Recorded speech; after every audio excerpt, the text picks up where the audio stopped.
What's going on, everybody? I hope everyone's having a fantastic evening, afternoon, pre-noon, no matter where you are in the world.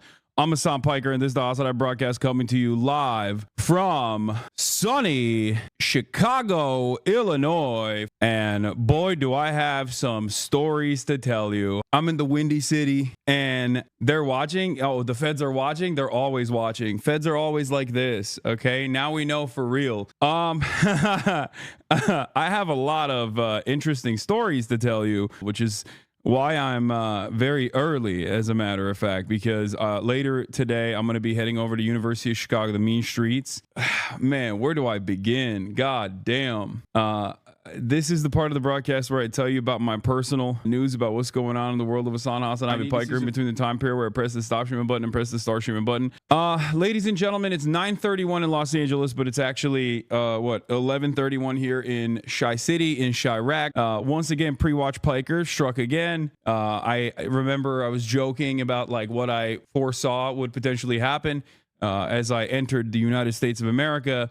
And that thing that I foresaw happening actually ended up happening. For those of you who don't know, I was detained by Customs and Border Patrol. I was tactically ascertained and engaged in a kinetic situation where I was kinetically moved into a detention center inside of the O'Hare Airport. They were ready to receive me.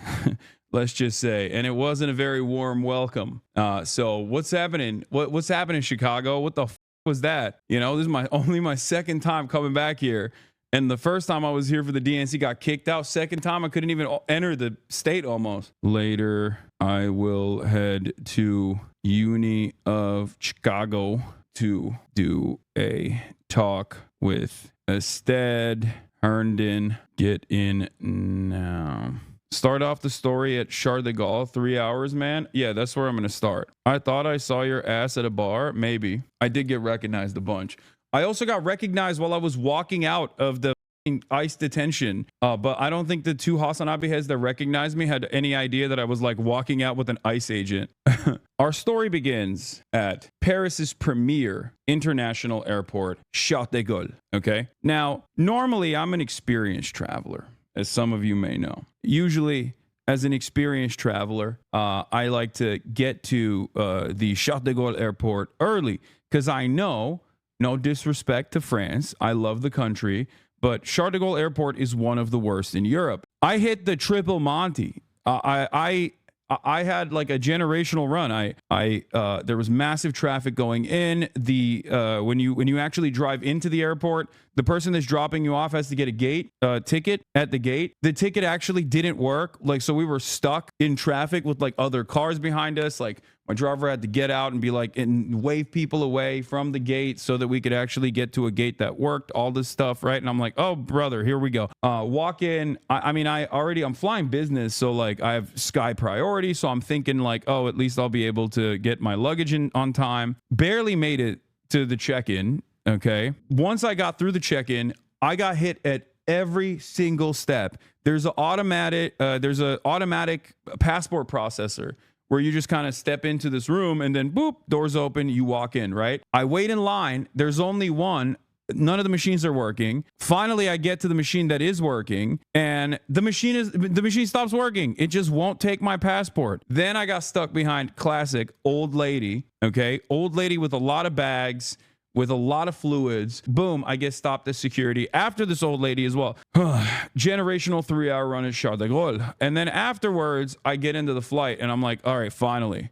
The flight was actually fantastic. I slept the entire time. Finally get into the United States of America. And at which point I'm like, all right, let's do it. I got global entry. This is going to be my first ever global entry entrance. Hopefully this will go smoothly. Global entry, first time ever. Okay, first time ever getting into global entry. I got it after my brother yelled at me, telling me you gotta get global entry, whatever, right? I get to the global entry line and they're processing everybody expeditiously. You walk up, boom, immediately they take your photo of your face and you walk in and there's a customs person there, cop there, just basically waves you, okay?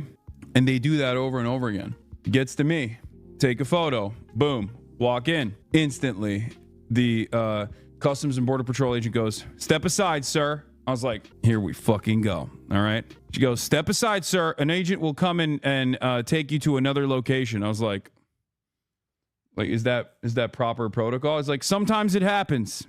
And I was like, okay. And I knew at that point, I was like, okay, I'm texting like family. I'm like, this is happening. I'm texting my manager. You know, I was basically I got Lolo on. I was like, listen, you know, I'm going in. All right. I'm freaking going in. It's who knows how long this will take? Who knows what will happen? There's a detention area. I'm sitting there. There's like a bunch of terrified families. Okay. There's an old lady in a wheelchair. They're just like coming in and out. They get this lady in a wheelchair out of there, which I thought was so insane. Old lady in a fucking wheelchair is in the ICE detention area. And they come out with their passport and they're like, here, you can leave. So I wait. Finally, this agent comes out, says, Hassan Piker. I'm like, that's me. Coming with me. I'm like, oh, brother, here we go. And we got to talking. And let me tell you, folks, the TikTokers that talked about being detained, they were right. It was an insane situation. So it's very obvious that they knew exactly who the I was. It's very obvious that they knew how to like navigate the conversation, and it was a really, really interesting conversation that took place. It was very cordial. Okay, it was very cordial, which I noticed. I thought it was strange how cordial it was, because I've had run-ins with like cops in the past. Overall, I was not expecting CBP agents to be cordial. I will say that. Okay, now having said that, the entire process is supposed to be intimidating, so bullshit, like suck my cordial or whatever. Okay, but he was basically like broaching the conversation in a way where it was like free flowing, where in the process of discovery he was adding on additional talking points. He always made it seem as though he was asking certain things that after discovering in the process of that conversation he would ask additional questions. So, you know, he's like, oh, what are you doing in Chicago? And I was very revealing. I was like, well, I was in France because I want to take my family out for Mother's Day to France, but I had to come back early from France. Speaking engagement at University of Chicago. And he was like, oh, what kind of speaking engagement? It's like, I don't know, some like journalism school stuff. And he's like, oh, well, since you mentioned that, he kept saying, oh, well, since you mentioned that, what do you do as a job? And I was like, I'm a Twitch streamer. And he's like, well, since you mentioned that you were a Twitch streamer, what kind of things do you stream about? And at first I was like, do I just tell him I play video games? Because I don't think this motherfucker's going to believe me if I say I just play video games to him, right? So I was just like, yeah, I play video games, but I also do current events, sometimes drama. And he's like, oh, do you talk about, since you mentioned that, you talk about the things that you talk about, do you talk about the news? And I was like, yeah, I talk about the news. And he kept saying, okay, so when you talk about the news, do you talk about the war? And I was like, what do you mean by that? He's like, do you talk about Trump? And that was the first time where I was like, what the is this question? Like, I literally straight up told him, I was like, why are you asking me this? Like, I was like, what does this have to do with anything? And it was interesting because the dude asked so many insane questions. And none of these questions are actually valid questions to ask. But I was entertaining it because I didn't want to present it as being difficult, because I didn't want to extend the detention. And two, I actually wanted to see how far I could take it, what they were trying to get away, like what they were trying to take from this conversation. So, you know, instead of just pleading the fifth, as I'm supposed to do in situations like this, I just kept giving him answers. And there were definitely areas where I was very revealing about my position, knowing full well that they know exactly what they're looking for. I saw no reason to hold back on certain things. So I said, I don't like Trump. And I was like, what are you going to do? It's protected by the First Amendment. I don't like Trump. Yes, right? Like, I was like, I'm not fond of him. I don't like him. He said he was going to end the wars. He hasn't ended the wars. What the is up with that? You know? And the guy actually was very sympathetic, but he was like, listen, I'm Iraqi, so I know. And let me tell you, I do think that him being Iraqi played a big role in this, because if he wasn't, there was a lot of Redditor ass white boys that are at Customs and Border Patrol at O'Hare Airport. I saw them walk by. There was a dude who looked like he was like 25 max, but he was balding.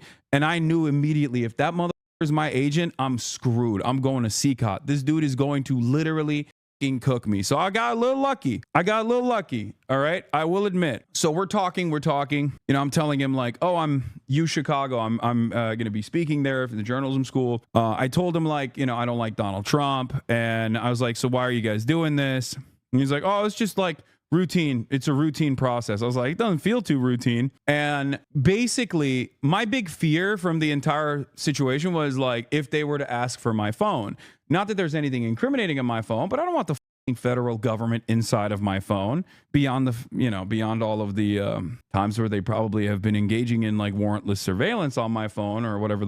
I don't like, it's not your business. You know what I mean? It's none of your business. So it's a goddamn free country. Like there's privacy laws for this kind of shit, right? He kept saying stuff like, do you like Hamas? Do you think Hamas is a resistance group? And I kept repeating the same statement over and over again. I want the endless bloodshed to end. I am a pacifist. I want wars to end. I just kept repeating that over and over again. Every single time he asked me a question, I just kept repeating that. He just kept asking me over and over again, trying to be like, what do you think about them? Which I thought was insane. The second half of the conversation was actually like, because he left, went away for like 35 minutes, came back, and then he asked like actionable items. But one thing that I will take note of that I thought was very interesting was the fact that a lot of the shit that like the Ethan Kleins of the world have like cried about over and over again were unironically brought up in that conversation. And I was shocked. And I genuinely, in that moment, was thinking like, these dumbass slop tubers are actually playing with fire.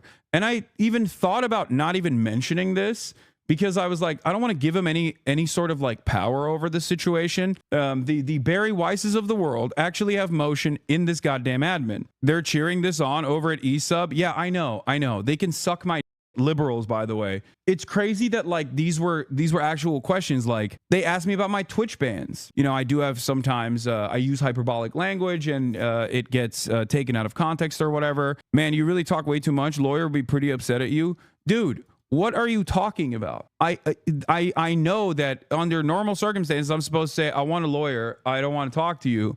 But nothing I'm doing is illegal. And I also wanted to see what would happen. Do you understand? The reality of the matter is, one, I'm profoundly privileged, okay? Remember, I'm a public person. And also, I have enough money to be able to fight back against this sort of thing. And they know who the I am. So obviously, the reason for why they're doing that is, I think, to try to create an environment of fear, to try to get people like myself, or at least like others that would be in my shoes that don't have that same level of security, to shut the fuck up. And for me, I'm going to use the privilege that I have in that moment to try and see what the they're doing. Okay. And the interview, interrogation, whatever you want to call it, that basically ended with me asking like, so what is the purpose of this? Like, am I being detained? And because I was like, you know that I'm going to talk about this. I was like, a lot of people have talked about this like detainment structure. And he was like, yeah, people really exaggerate. The people really exaggerate how these things go. And I was like, well, it is not a great situation to be in, you know? Like, what do you mean? And yeah, he was like, yeah, there's been a lot of reporting on the conditions and situations like this in detainment, but you're not technically detained. I was like, so I can leave? Like, I asked him, like, I was like, am I detained? And he's like, no. I was like, all right, so what's the purpose of this entire situation? I could just walk out right now. And basically when I said that, the interview ended. So I don't know if that was something that I should have said from the start. Am I being detained? What's the deal here? Because when I asked, like, am I free to go? That kind of stopped the process a little bit. The total runtime of it was like 2 hours, which was definitely faster than I thought it was going to be, I will admit. And I probably should have asked, am I being detained from the start? And I wonder what would have happened. But I basically asked him, like, do you think this is going to happen again? Right? I was like, is this going to happen again? Hold on. I asked, like, am I going to be detained? in the future. And he said, maybe. Hold on. Hello? Yes. No, it's fine. You can cancel that then. Yeah. Yes. Thank you. All right, bye. Yeah, that was the feds. Mushy mushy. No, business deals. No, they just don't have sugar-free Red Bull. I unfortunately was not there to participate in Fear and this week. They shot it without me while I was in France. Vive la France. I do be flying pretty often and have been detained by customs. They just Google your ass while they make you wait, dickheads. Yeah. Yeah, pretty much. You're not wrong, chatter. But yeah, it's definitely an interesting experience, let me tell you, okay?